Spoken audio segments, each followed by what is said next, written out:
Анан алдын ала биз Гүлжайнага чалганбыз. Гүлжайна, бир хайп кылалы. Биз сени ушинтип мен тамашалап кошуп кетейин десем макул деген. Экөөбүз анда ушуну бүткөндөн кийин экөөбүз мушташпайлы эже, давайте хайп кылабыз деген. Бирок мушташканга жетпей эле кнопка деген хайп пайда болду да. Эми мен элдер ойлоп атса керек, жаман комментарийлер жазгандар.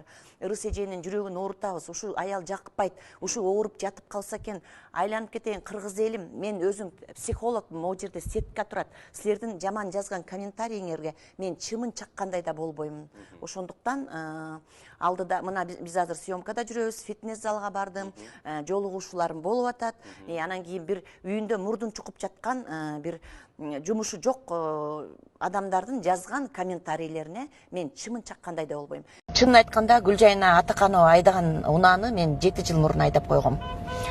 Азыр Гүлжайнаныкындай машинаны, унааны бардыгы эле айдап жүрүшөт. Мен ойлойм, эң акыркы модель болгондуктан менин машинама, менин унаама жетпей жүргөн эркектер көп болсо керек деп. Мындай кылып туруп эле, муну басып койсо эле өчөт.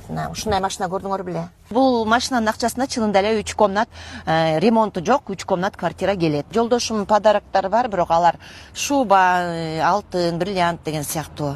Апкары бай сен деп сүйлөп,